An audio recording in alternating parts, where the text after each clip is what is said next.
If you're a gay illegal, you will be given the option of going to a shelter where you will receive legal, medical, and onward travel assistance. Onward and upward. Adios, amigo. If you're gay, you can get all this stuff over here, all the stuff behind door number 3, but all you gotta be is gay.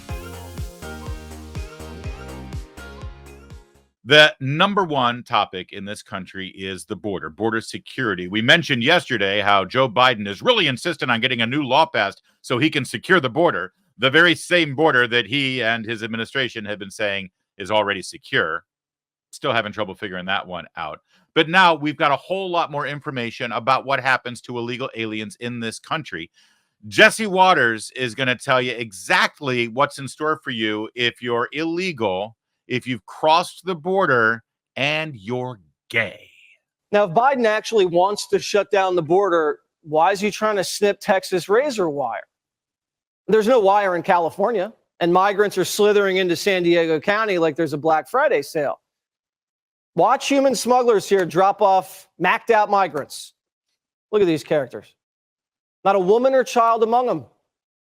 Migrants from India, China, Turkey, trotting right around the wall that Biden stopped building. They get handed "Welcome to USA" flyers for breaking into our country that spells out the VIP perks they get under Biden. Ready? If you're a gay illegal, you will be given the option of going to a shelter where you will receive legal, medical, and onward travel assistance. Onward and upward. Adios, amigo. Now, if you're a Latin lesbian, bust into our country, Biden gives you free housing, free lawyers, free doctors, and free tickets to travel anywhere in Los Estados Unidos. And that's not all the perks for gay illegals. Free food and drink, free Wi-Fi, and a free assistant like Johnny, who will help you find your long-lost uncle or cousin. You just show up to the border, yo soy queer, and Venezuela scares me. Right this way, Juan. Make yourself comfortable in our lounge, or your connecting flight's on us. May we start you with a beverage? And if Juan feels he's trapped in Juanita's body, Gavin Newsom will give him a sex change on your dime. Fact check me. I dare you. This is all true. Free sex changes for illegals in California. We'll also pay for your college, too, where we'll teach you America isn't any better than Mongolia. No wonder the third world's showing up at the back door. They're coming in by the truckload. I'm not gonna lie. I'm a little triggered by some of the language there. I don't think the use of backdoor was accidental. Also, I guarantee you that Yo Soy Queer is going to be the name of a gay bar in the Latin Quarter of your nearest downtown metropolis sometime soon. Let me get this straight now.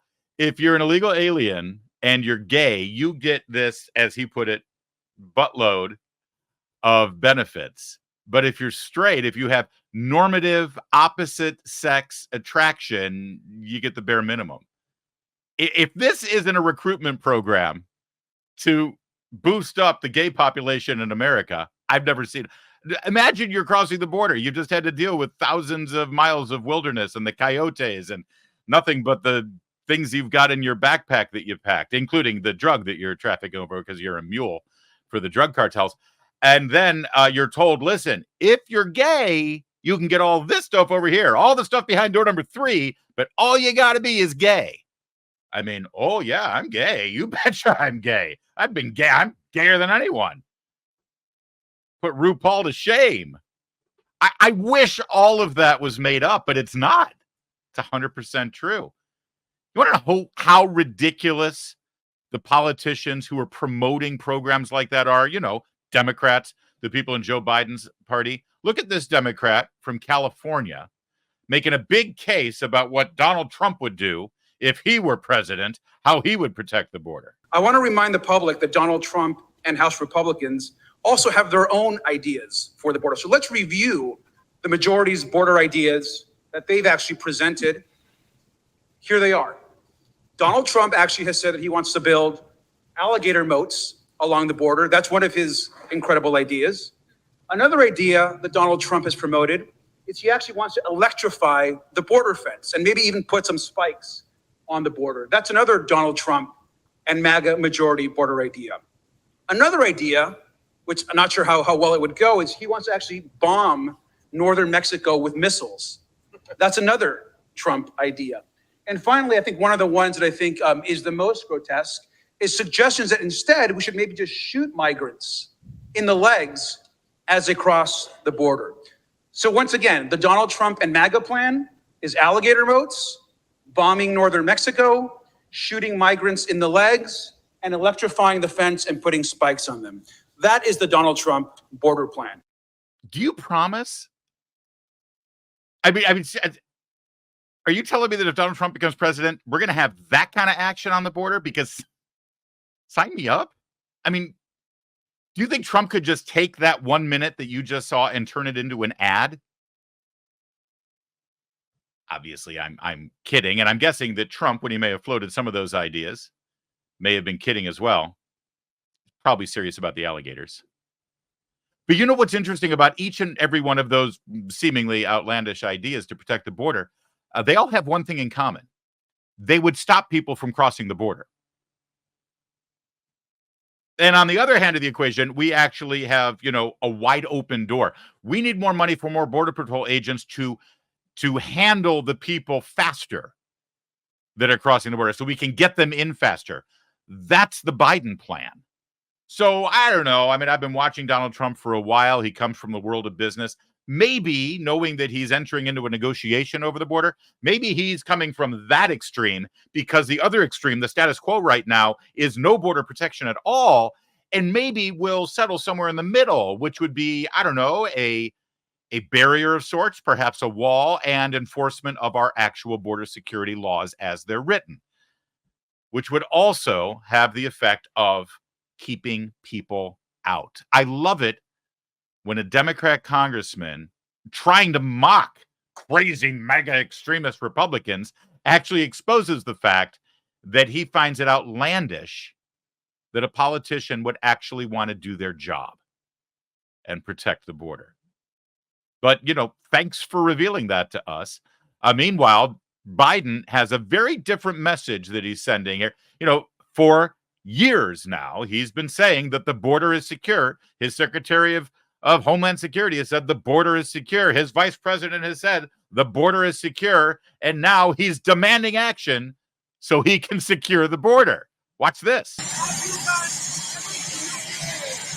With executive authority, or is there more you could do? Absent That's not all I can do. Just give me the power. I've asked for the very day I got in office. Give me the borders patrol. Give me the people. Give me the people, the judges. Give me the people who can stop this and make it work for us. Give me the power is always a great thing to see a president yelling at the top of his lungs. Give me the power. This man is terrifying. And of course, what you just saw is a complete and total lie. I'm waiting for the fact checkers over at PolitiFact, Snopes, that dweeb on CNN with the 12-year-old haircut and the glasses. Is it Dick Dale? Don Dale? Daniel Dave Dale. Daniel Dale. Love that alliteration. It sounds like somebody that got, beat up in Smallville when Clark Kent was going to high school. Anyway, I'm waiting for all those fact checks because every single thing that this man just said is completely false. He reversed over 60 executive actions when he came into office that Donald Trump had put in that had, in fact, secured the border, from the Remain in Mexico to the emergency shutdown of the border. By the way, I can prove to you that Joe Biden and this administration can exercise emergency authority to shut down the border. Are you ready? I'm about to prove it to you. Do you remember a couple of months ago when those Canadians were trying to get to a Kiss concert in Buffalo, and they may have had one or two Labatt's, maybe a Moosehead? And as they were plowing toward the border crossing there at Niagara Falls, they flipped their car and it exploded. You remember that story? And at the beginning, people thought that there was a bomb, that it was a terrorist attack. So what did they do? They shut down the border. They declared an emergency.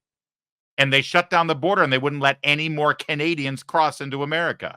They just exercised that power. He's got the power. He doesn't need anything coming out of Congress. You know that. You're smart enough to know it. But it's good to remind you every single day. You know who else knows that the president doesn't need any more power? Chip Roy, congressman from Texas. He was conducting some questioning yesterday with some experts on border protection. And the question of whether what we're seeing right now on our southern border is an invasion came up. Is it an invasion? Let's have that conversation. Mr. Brnovich, question.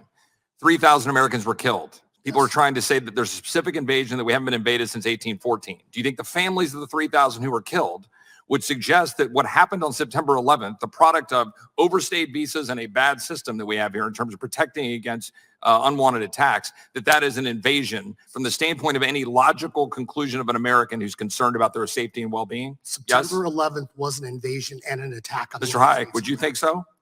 I would think they would not be comforted. Right. Mr. Webster? It was an invasion. Right. Now, Mr. Jabwat, yes or no? I wouldn't purport to speak for the families of people who were killed. Right. Do you think as an American, Just real fast here, we've got 4 witnesses. Can you guess which one is the Democrat based on that first round of answers? Yeah, you guessed it. This guy. Was an invasion to have people come in and bomb buildings, fly planes into buildings and kill 3,000 people? Within the meaning of that clause of the Constitution. People who overstayed visas. Within the meaning of that clause of the Constitution, because I agree with everybody here. It was an attack. I was blocks away when it happened. So is that a yes or no? No. I mean, you're saying no then. Not with it. I don't think so. Right. Not within. So for the average American watching this, and they're saying, okay, that is how we have to live in the modern world. Say that, okay, unless the redcoats are marching right in, coming right up in through New York, coming up the river and saying, okay, we're here, right? Or unless there's a army with, coming across the Rio Grande, that's the invasion. But when 3,000 Americans are dead because we were attacked by people who overstayed their visas because we have a very broken immigration system, or we now have people who are going around the country that just end up in Minnesota, who've been here for a year, that are clearly affiliated with terrorist organizations, that somehow we don't have to be concerned about whether or not that's an invasion, right? Do you believe that President Biden is responsible for the crisis at the southern border? Yes or no? Mr. Brnovich? Absolutely. Mr. Hayek? Yes. Mr. Webster? Yes. Mr. Jabwat? No, President Biden responsible for the crisis at the southern border? President Biden is responsible for the policies of his administration. So is he responsible for the present crisis at the southern border? And to the extent that his administration, Is that a yes or no? would you let me finish? I mean, is yes or no? Is he responsible for the crisis at the southern border? He's He and- responsible for the policies of his administration and their effects at the Well, I'll take that as a yes then. Is the Biden administration responsible for the border crisis the country is facing? That, I think, was a yes. Do you believe that what is currently happening on the southern border constitutes an invasion as we understand it in the Constitution and is applied in today's world, where we're dealing with the forces that we're dealing with around the world, with forces who want to endanger the American people? Mr. Brnovich, yes or no? Is what is currently happening on the southern border an invasion? As our first in the nation opinion expresses, this does constitute an invasion pursuant to the U.S. Constitution. Thank you, Mr. Brnovich. Mr. Hayek? Yes, because the cartels are committing hostile encroachment onto Texas, and that constitutes an invasion. Thank you, Mr. Hayek. Mr. Webster? Yes, absolutely. And you and Mr. Jabwat? I No. think we know the answer. No. You believe it's no. not within the meaning of that And so clause of the Constitution. here's a question. Do you All right, so let me just jump in here real fast. Why is this important, Larry? Why are they going through all of this semantic conversation about what's an invasion? Let me turn you, if I may, to a little document we like to call the Constitution. Article 4, Section 1 is the full faith and credit law, and it says that each state and public acts, records, and judicial proceedings of every state, Congress may be general laws prescribe the manner in which blah, blah, blah. If you learned anything in your civics class or even you took some law degrees, you know what the full faith and credit clause is. But here's what's important. When you scroll down to Section 4, the United States shall guarantee to every state in this union a republican form of government and shall protect each of them against invasion. You see, it's the federal government's job. It's the President of the United States' job as the chief executive and the person who runs the executive branch of government. It's the compact, it's the promise that was made between the federal government and each and every one of the 50 states that they would be protected from an invasion. And if what is going on in Mexico right now, in Texas, easy Freudian slip to make, if what's going on in Texas right now is in fact an invasion, and the federal government has done and refuses to do anything about it, in fact, they are now threatening to go down there and remove the state of Texas's border protections and actually make it easier for people to come into that state, then in fact they are derelict in their duty and they are neglecting their primary responsibility per the Constitution. You see that, right? You see it right in front of you.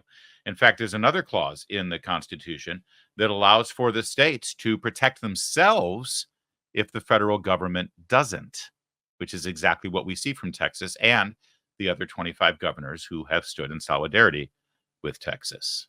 So this question as to whether, objectively speaking, the state of Texas is being invaded right now is incredibly important as this thing plays out before our eyes. Let's get back to Chip Roy now. You believe that states like Texas or Arizona or any other state has a right to defend their citizens and take action to secure the border, particularly in the complete and abject failure of the federal government to do so, as the Constitution contemplated, notwithstanding the views expressed by some on both sides of the aisle to the contrary. Yes or no, do the citizens of those states have the right to defend their citizens and take action to secure their border? Mr. Brnovich. The governor does indeed have the ability to call out the National Guard or use state resources to protect the citizens of their state. Mr. Hayek. Yes, it's clear that right is clearly stated in the Constitution. Mr. Webster. Yes, for Texas. Mr. Jawad. Again, 150 years of Supreme Court precedent says that states do not have the authority to take immigration matters into their own hands. And Pretty sneaky little liberal. Did you see what he did there? The question is not about immigration. It's about border security and invasion. You see what he did? They do this every time. You start challenging them on border security and they say, hey, this is an immigration issue. No. An invasion is not immigration. In fact, this is the opposite of immigration. Immigration, we have a process for immigration. You want to immigrate to the country? In your home country, you go to the U.S. Embassy there, you apply for immigration, you go through the process. That's immigration. What we're seeing right now is not immigration. I want you to see this again real fast so you can see how slippery this move is. Stated in the Constitution. Mr. Webster. Yes, for Texas. Mr. Jawad. again, 150 years of Supreme Court precedent says that states do not have the authority to take immigration matters into their own hands. And Was no Dred Scott a good opinion? governor has the right. Was Dred Scott a good opinion that we should follow? We're not talking about Dred Scott here. We're Do talking we, about 150 next question. yards. Do we, right. What, but, And no but it does governor, matter. no governor has the authority to override that Supreme Court That wasn't the precedent question. or That wasn't the question. Mr. Constitution Jawad, with all due by respect, that wasn't claiming the that question. an invasion Your is time, taking your time place. is up. You've answered the question. We know where you stand.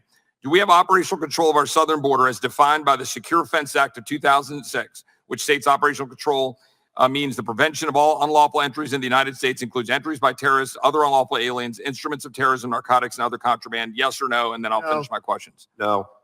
Do not. Mr. Jawad. No, and we never have, and we never will by that definition. Well, at least that's consistent with Secretary Mayorkas, who told me under oath in this room that he did have operational control. That's correct, which is exactly why Secretary Mayorkas is facing impeachment right now. That was a critical answer right there, where the Democrats' own witness threw Mayorkas under the bus and called him the perjurer that he is. But let's just be clear here as this discussion continues to play itself out, as the federal government is attempting to go in and remove the barriers, the razor wire that Texas has put in, and we have the stand down. If, in fact, any reasonable American, even if you wear a black robe and you sit behind a federal bench, can come to the conclusion that what we're seeing right now on the southern border is not an immigration process, but it is a violation of America's sovereign borders and is, in fact, an invasion, then it is the federal government's responsibility and obligation to do something about it, which they won't do.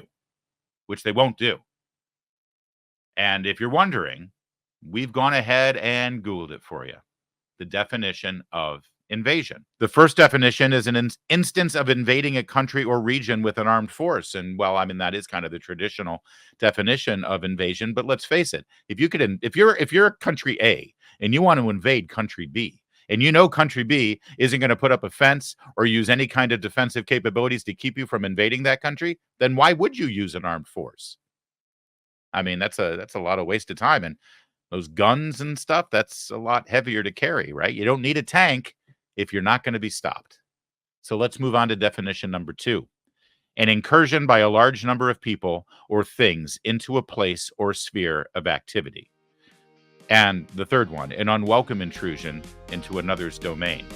By 2 out of 3 definitions, what we're seeing on the southern border is an invasion.